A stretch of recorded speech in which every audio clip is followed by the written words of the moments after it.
Hey guys, this is TFR back here with another video, and today we're going to be reviewing the St. Patrick's Day Slam special episode of AEW Dynamite. So there are some really big matches on the show. Let's get right into it.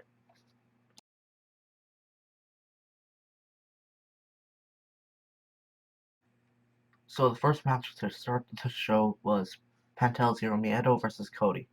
So Penta reversed a crossroads and hit a backstabber right away in the match. He was targeting Cody's arm. Cody hit a Hurricanrana, which looked pretty good, and then a suicide dive and a Cody cutter.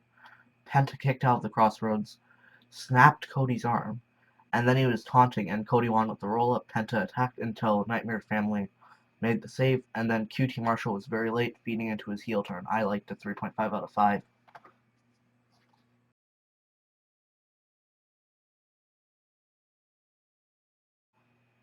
So then after that we had a Jade Cargill squash match. It was really nothing much. Cargill won with her finisher, which I don't really know how to explain it other than maybe like a I just don't know the word for it, but it's sort of a reverse no reverse suplex. Yeah, that's the way I can describe it. And then she got on Red Velvet's face, so that's gonna be a feud that probably is settled on their next supercard.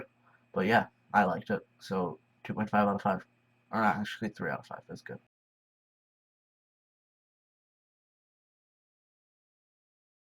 So then after this, we had the new faction that MJF formed come out, and Tully Blanchard called themselves the Pinnacle, which is their new name because they're at the pinnacle of pro wrestling, as MJF said. MJF said he was so smart and tricked the inner circle and managed to pry Jericho away from Sammy Guevara, bragged forever and talked about how he has 25 years left and Jericho's time is coming up soon, and how he's going to go down in history as the GOAT before putting everyone in the stable over and ending the promo. So I liked it. It was classic MJF, 4 out of 5.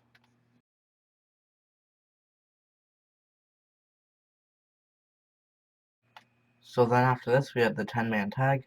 So it was Jurassic Express and Bear County, or Bear Country, versus Matt Hardy, Private Party, and the Butcher and the Blade, right? So it started out with a bunch of brawling, like it was just straight up craziness. Then Luchasaurus went crazy taking out Private Party, just Luchasaurus things. And then Bear County hit some big moves until Private Party hit a Hurricane into a cutter RKO type of thing on Marco Stunt and tagged in Matt Hardy so he could get the win. I liked it. It was a classic match, like classic 10-man tag match, 3.5 out of 5.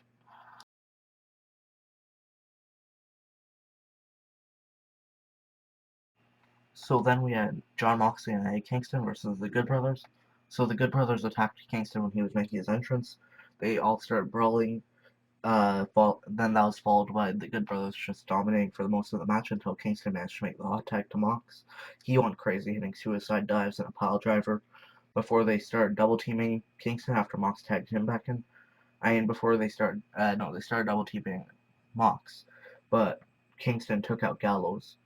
Mox managed to win with the cradle, and then afterwards they started ambushing them again. Kenny Omega came out snapping to his entrance music. It was really funny. And then Kingston tried to help, but he was taken out. They snapped his knee in a chair, and then they almost put Mox's head through the chair before the Bucks came out, distracted them until Mox could grab the chair and take control, right? So it was very interesting. There's some tension being sowed. I like it. 4 out of 5.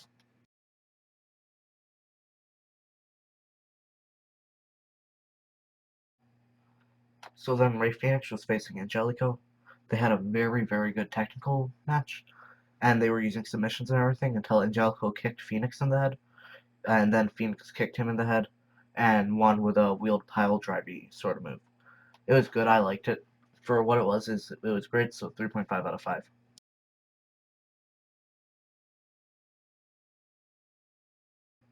Then in our main event, we had Dr. Britt Baker DMD versus Thunderosa in a lights out match. The only other big lights out match that has happened was Omega versus Moxley, and then there was one between I think Omega and Janela. So this is like a hardcore match, right? So it starts out with Baker hitting a dead eye on the stage on Rosa. Then she hit Rosa with a chair before Rosa threw it back at Britt. Then she took out Reba, fought into the crowd. Reba set up a table, Baker stomped Rosa on the steps like a curb stomp, Seth Rollins style. Then she superplexed Rosa onto a steel pair, steel chair pile in the middle of the ring. But that was only a 2 count somehow. Reba took out a ladder before Rosa bridged it against Baker in the corner and hit her knees on it so that it was like the ladder hit Baker's nose badly. Then she took another table out on the outside of the ring. There was lots of blood. Baker was like bleeding buckets, and then Rosa was as well, right? Then she had a Sister Abigail type move into the ladder. Like, I don't know what the right word for it is, but that's like, I'm just relating it to popular wrestlers so everyone can get the correct image. Then she hit a fireman's carry, like an attitude adjustment, onto the ladder from the top, right? So the ladder was on in the middle of the ring, and I think it was Rosa. She did a sort of, I don't know how to describe it, like attitude adjustment, super attitude adjustment onto the ladder, right? That was vicious. For two. Then Baker stomped Rosa onto a chair before Baker spilled a bunch of thumbtacks in the ring. Rosa then almost got hit with a crutch from Reba before taking her out and sending her through a table.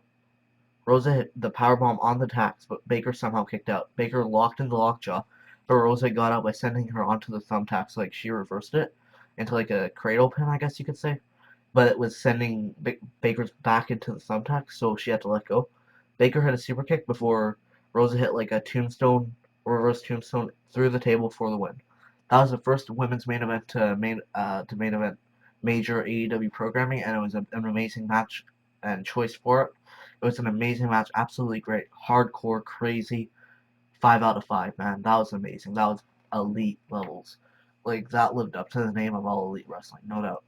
So yeah. Alright, so that's all for this week's show. I thought it was really good, especially that main event that I just talked about. So the card for next week is going to be Nyla Rose versus Tay Conti, FTR and Shawn Spears versus Varsity Blondes and Dante Martin, Kenny Omega versus Matt Sydal, where if Matt Sydal wins, he'll get a title shot at Omega, and the TNT title is on the line between Darby Allin and John Silver. I'm looking forward to that match. So yeah, that's all. If you like this content, make sure you like, subscribe, share, do everything you can. I appreciate all your support. Peace. And I forgot to add this, but my predictions are Nyla Rose winning decisively, FTR and Spears winning, Kenny Omega winning against Matt Sydal, but they're gonna probably tear the house down, and Darby Allin and John Silver winning in a very emotional match. So yeah, those are my predictions. Once again, subscribe.